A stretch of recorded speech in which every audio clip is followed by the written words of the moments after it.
Hello everyone, जय हिंद। आज है 29 जनवरी और आज के इस वीडियो में हम 29 जनवरी से बनने वाले करंट अफेयर के सभी इंपॉर्टेंट क्वेश्चंस का डिस्कशन करेंगे। इसके पहले सैटरडे की क्लास में हमने देखा था डेजर्ट नाइट एक्सरसाइज के बारे में, जिसमें कि भारतीय वायुसेना के द्वारा ये आयोजित किया गया। भारत, फ्रांस और यूएई की सेनाओं ने पार्टिसिपेट किया है। उत्तर प्रदेश गौरव सम्मान ऋतुकरिधर नवीन तिवारी को मिला। ICC one day cricketer of the year Virat Kohli ने जीता। 3 ट्रिलियन का बाजार पूंजीकरण पाने वाली दुनिया की दूसरी कंपनी बनी माइक्रोसॉफ्ट। पहली कौन थी? एप्पल। दुनिया का पहला मेलानिस्टिक टाइगर सफारी ओडिशा के मयूरभंज में स्थापित की जाएगी। रिसेंटली जापान ने अमेरिका के साथ टॉम हॉक मिसाइलें खरीदने के लिए समझौता किया है। और सुप्रीम कोर्ट के नए न्यायाधीश, मुख्य की मैं बात नहीं कर रही हूँ, न्यायाधीश के रूप में जस्टिस प्रसन्ना बी वराली की नियुक्ति की गई है। आईसीसी द्वारा emerging cricketer of the year 2023 चुना गया है रचिन रविंद्र को। और विश्व की पहली परमाणु बैटरी ये विकसित की गई है चाइना के द्वारा। तो ये सभी क्वेश्चंस हम लोगों ने कल पढ़ लिए थे, यानी कि सैटरडे की क्लास में रिवीजन हो गया था। संडे के दिन तो हमारा वीकली रिवीजन होता है। तो चलिए शुरू करते हैं आज का हमारा पहला सवाल, जो कि एक्सरसाइज से ही रिलेटेड है। हाल ही में शीत युद्ध के बाद नाटो ने कौन सा सबसे बड़ा सैन्य अभ्यास प्रारंभ किया है? तो नाटो के द्वारा recently street fast defender exercise की शुरुआत है, जो कि ये की गई है। शीत युद्ध के बाद अपना सबसे बड़ा एक्सरसाइज है इसका। तो नाटो के इस अभ्यास का मुख्य उद्देश्य ये है, ये सुनिश्चित करना कि रशिया के साथ यदि किसी बड़े युद्ध की स्थिति बन जाती है तो अमेरिकी सेना किस तरह से यूरोपीय जो यूनियन के देश हैं, यूरोपियन सहयोगी की मदद कर सकती है। और इसने अभ्यास में नाटो के सभी 31 देशों और स्वीडन के सैनिक शामिल होंगे, क्योंकि जो स्वीडन है ना, ये शीघ्र ही नाटो में शामिल हो सकता है।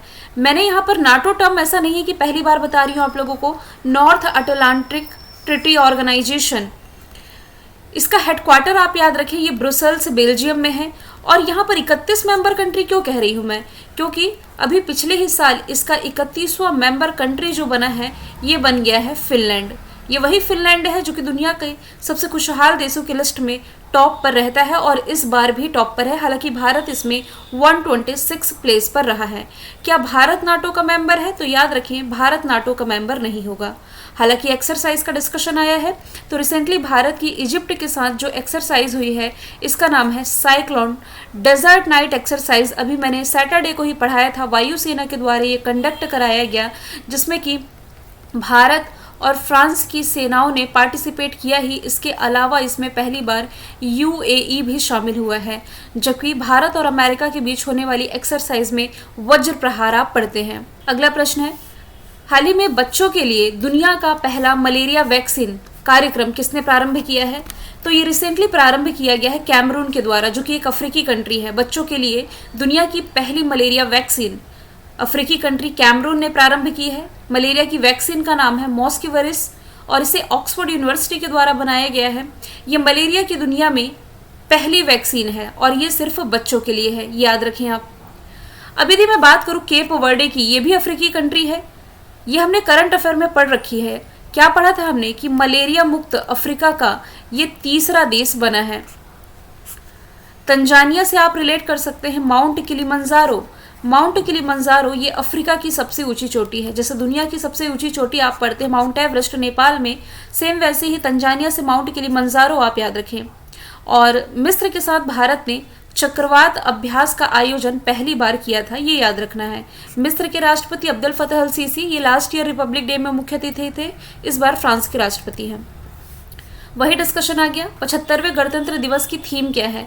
थीम इसकी लंबी, इतनी लंबी थीम एग्जाम का पार्ट नहीं बनेगी। हालांकि 2 थीम आप याद रख सकते हैं, विकसित भारत और भारत लोकतंत्र की मातृका, ये दोनों ही इसकी थीम है। इस बार भारत 75वें क्रम का रिपब्लिक डे इसने सेलिब्रेट किया है, जिसमें मुख्य अतिथि के रूप में फ्रांस के राष्ट्रपति इमैनुअल मैक्रोन शामिल हुए हैं। और ये 6वीं बार ऐसा हो रहा है जब फ्रांस के किसी नेता के द्वारा, राष्ट्रपति के द्वारा भारत में मुख्य अतिथि के रूप में इन्हें शामिल किया गया है और सबसे ज़्यादा बार इनवाइट होने वाला ये देश बन गया है रिपब्लिक डे में। अगला प्रश्न है, किस देश के शेयर बाजार ने पहली बार हांगकांग को पीछे छोड़ते हुए दुनिया के स्टॉक मार्केट में चौथा स्थान बनाया है? रिसेंटली भारत ने पीछे छोड़ दिया है हांगकांग को और भारत इस हिसाब से यदि हम देखें तो स्टॉक मार्केट में चौथे स्थान पर आ गया है। 22 जनवरी तक जो डेटा अपडेट हुआ है, भारत का शेयर बाजार $4.33 ट्रिलियन पहुंचा, जबकि हांगकांग का ये रहा है $4.29 ट्रिलियन। तो वैश्विक स्तर पर चौथा सबसे बड़ा इक्विटी बाजार बन गया है भारत। तेजी से बढ़ते हुए खुदरा निवेशक यानी कि रिटेल इन्वेस्टर्स आधार और मजबूत कॉरपोरेट आय के कारण भारत की इक्विटी तेजी से बढ़ रही है। आगे चलते हैं। अच्छा, ऑप्शंस भी तो हमें देखने हैं। जापान से आप ये रिलेट कर सकते हैं, भारत में जो बुलेट ट्रेन चलने जा रही है अहमदाबाद से मुंबई के बीच में, ये जापान के सहयोग से चलने जा रही है। दुनिया की पहली मीथेन बेस्ड रॉकेट ये चाइना के द्वारा लॉन्च की गई। और दुनिया में सबसे अधिक गोल्ड स्टोरेज यानी कि स्वर्ण का भंडार यदि कहीं है तो अमेरिका के पास है। भारत इसमें 9वें स्थान पर आता है। अगले प्रश्न की तरफ चलते हैं। हाल ही में केंद्र सरकार ने बहुभाषी शिक्षा के लिए कौन सा ऐप लॉन्च किया है? तो केंद्र सरकार के द्वारा अभी हाल ही में अनुवादिनी नाम का ऐप लॉन्च किया गया है। शिक्षा में बहुभाषा यानी कि मल्टी लैंग्वेजेस को बढ़ावा देने के लिए केंद्र सरकार के द्वारा आर्टिफिशियल इंटेलिजेंस आधारित ये प्लेटफॉर्म है अनुवादिनी ऐप। इस पहल के तहत विद्यालय और उच्च शिक्षा के अंतर्गत सभी पाठ्यक्रमों के लिए जो भी स्टडी मटेरियल्स होंगे यानी कि अध्ययन सामग्री होगी, संविधान की 8वीं अनुसूचित में शामिल जितनी भी भारतीय भाषाएं 22 भाषाएं आपको मालूम है, इसमें डिजिटल रूप से उपलब्ध कराई जाएगी। माया ऑपरेटिंग सिस्टम है जो गृह मंत्रालय के द्वारा स्वीकार किया गया है। यूपी गवर्नमेंट ने भी हाल ही में संभव पोर्टल लॉन्च किया था। जुगलबंदी ये माइक्रोसॉफ्ट के द्वारा लॉन्च किया गया एक चैट बॉट है, ग्रामीण क्षेत्रों के लिए लॉन्च किया गया था। जुगलबंदी चैट बॉट माइक्रोसॉफ्ट के द्वारा। जब हम बार्ड चैट बॉट पढ़ते तो वो गूगल ने लॉन्च किया था। अगला प्रश्न है, हाल ही में ऑस्कर 2024 के लिए नॉमिनेट हुई फिल्म है टू किल अ टाइगर, इसका डायरेक्शन किसने किया है यानी कि इसके निर्देशक का नाम पूछा जा रहा है। तो ये डायरेक्ट की गई है निशा पाहुजा के द्वारा। ऑप्शन नंबर ए इसका राइट आंसर हो जाएगा। ये जो डॉक्यूमेंट्री है, ये डॉक्यूमेंट्री फिल्म झारखंड की एक नाबालिग लड़की की कहानी पर आधारित है और इसी का डायरेक्टर किया है भारतीय कनाडाई फिल्म मेकर निशा पाहुजा ने। ऑस्कर 2024 के जो विजेता है इनकी घोषणा मार्च के महीने में की जाएगी। एकता कपूर की यदि मैं बात करूं तो इन्हें एमी अवार्ड से सम्मानित किया गया। ये अवार्ड पाने वाली पहली भारतीय महिला ये बनी है। कार्तिकी गोंजाल्विस इनकी एक शॉर्ट डॉक्यूमेंट्री थी यदि आपको याद होगा, एलिफेंट विस्पर्स, जिसने लास्ट ऑस्कर में अवार्ड अपने नाम किया था। एस राजामौली इनकी फिल्म जो है RRR, इसके लिए इन्होंने गोल्डन ग्लोब अवार्ड जीता था। लास्ट ईयर की मैं बात कर रही हूँ। अगले प्रश्न की तरफ चलते हैं। हाल ही में अयोध्या में बनने वाली मस्जिद का नाम बदल करके क्या रखा गया है? इस मस्जिद को जाना जाएगा मस्जिद मोहम्मद बिन अब्दुल्ला के नाम से। मंदिर का निर्माण अपनी पुरानी जगह से 25 किलोमीटर दूर होने जा रहा है जो कि धन्नीपुर गांव है। ये एक बहुआयामी सांस्कृतिक स्थल है। मस्जिद के निर्माण की जिम्मेदारी IICF यानी कि इंडो इस्लामिक कल्चरल फाउंडेशन को मिली है। इस मस्जिद का निर्माण कुल 11 एकड़ जमीन पर किया जाएगा, जिसमें कि 5 एकड़ तो सुप्रीम कोर्ट ने ही दे दी थी और 6 एकड़ भूमि सुन्नी वक्फ बोर्ड द्वारा जोड़ा गया है, जिसके बाद कुल 11 एकड़ भूमि पर मस्जिद का निर्माण होगा। मस्जिद में 5 मीनारों का भी निर्माण किया जाएगा जो कि इस्लाम धर्म के कलमा, नमाज, रोज़ा, जक़ात और हज को रिप्रेजेंट करेगी। ठीक है, तो जो मुख्य जगह थी उससे हटकर। अब यदि हम ऑप्शंस के थ्रू देखें तो मक्का मदीना ये कहाँ है? सऊदी अरब में। ये मुस्लिम समुदाय का सबसे पवित्र स्थल माना जाता है। यहीं पर हज की यात्रा के लिए जाते हैं मुस्लिम कम्युनिटी के लोग। और मक्का मदीना के बाद दूसरा पवित्र स्थल ये माना जाता है अल अक्सा मस्जिद को। ये कहाँ है? यरूशलेम में, जो कि अभी विवादों में भी रही थी। इसके बाद ज्ञान व्यापी मस्जिद, इसे भी लेकर के विवाद बन चुका है। आपको मालूम है ये कहाँ है? ज्ञान व्यापी मस्जिद ये हो जाएगी उत्तर प्रदेश में। ठीक है, एग्जैक्ट यदि पूछा जाए तो ये मथुरा में है। अगला प्रश्न है, हाल ही में किस देश की सरकार ने 22 जनवरी को अयोध्या राम मंदिर दिवस घोषित किया है? तो 22 जनवरी को ही भगवान श्री राम की प्राण प्रतिष्ठा की गई अयोध्या में। इस मौके पर जो नॉर्थ अमेरिकी कंट्री है कनाडा, इसने अयोध्या राम दिवस घोषित किया है 22 जनवरी को। कनाडा की लोकेशन आप देख सकते हैं अमेरिका के ऊपर में है। यहाँ 5 ग्रेट लेक के माध्यम से ये अमेरिका से सेपरेट होता है। कनाडा की capital Ottawa, currency dollar, prime minister यहाँ के जस्टिन ट्रूडो हो जाएंगे। कुछ करंट अफेयर के फैक्ट यदि हम देखें तो भारत ने कनाडा के साथ वीज़ा सेवाएं फिर से शुरू कर दी है। कनाडा ने रिसेंटली इटली को हरा करके बिली जीन किंग कप जीता है। देखिए, बिली जीन किंग कप जो है ना, ये महिलाओं के टेनिस से रिलेटेड है। कनाडा की जो डेनियल मेकगाहे है, ये अंतर्राष्ट्रीय क्रिकेट खेलने वाली पहली ट्रांसजेंडर है। और कनाडा ने वैश्विक पर्यावरण सुविधा की 7वीं असेंबली की मेजबानी है जो कि ये की है। साउथ अफ्रीका से आप क्या रिलेट कर सकते हैं? साउथ अफ्रीका ने मेजबानी की थी ब्रिक्स समिट 2023 की, और अब इस साल का जो ब्रिक्स समिट होने जा रहा है ये रशिया होस्ट करेगा। जापान से आप क्या रिलेट कर सकते हैं? भाई, ये 5वां ऐसा देश बन गया है जो कि चंद्रमा पर पहुंच गया है, चौथा भारत बना था।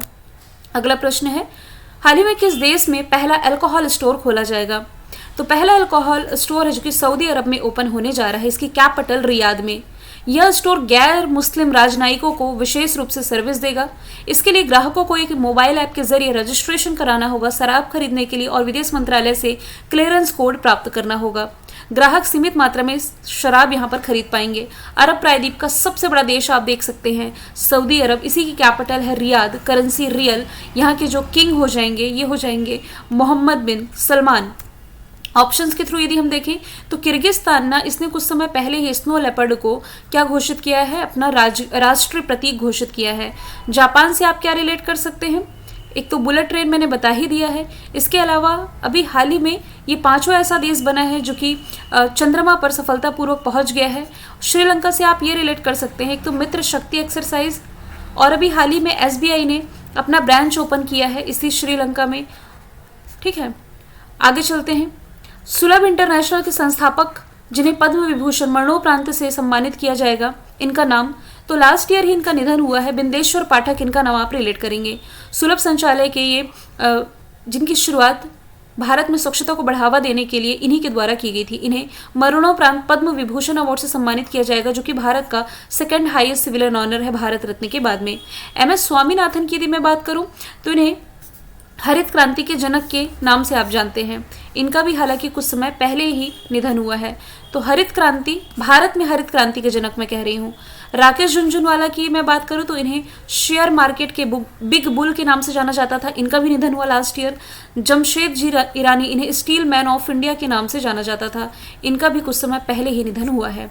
स्टैटिक जीके में यदि हम देखें तो आज़ाद हिंद फौज की स्थापना सिंगापुर में की गई। भारतीय राष्ट्रीय कांग्रेस की स्थापना 1885 में हुई, इसके पहले अध्यक्ष A.O. ह्यूम थे। खुदाई खिदमतगार की स्थापना खान अब्दुल गफ्फार ने की। और मेगास्थनीज सेल्यूकस का राजदूत था। घाना पक्षी अभ्यारण्य राजस्थान में है। सीमांत गांधी के नाम से खान अब्दुल गफ्फार खान को ही जाना जाता है। मानवाधिकार 10 दिसंबर को मनाया जाता है। सोमनाथ मंदिर को किस मुसलमान आक्रमणकारी ने ध्वस्त किया था? महमूद गजनवी ने।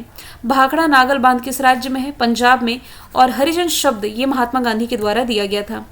मैंने कल आपसे पूछा था सेमीकंडक्टर पॉलिसी लागू करने वाला चौथा राज्य, तो ये बना है उत्तर प्रदेश। यदि पहला पूछा जाता तो गुजरात होता। आज का सवाल है, प्रधानमंत्री नरेंद्र मोदी ने किस राज्य में खेलो इंडिया यूथ गेम्स के 6वें एडिशन का उद्घाटन किया है?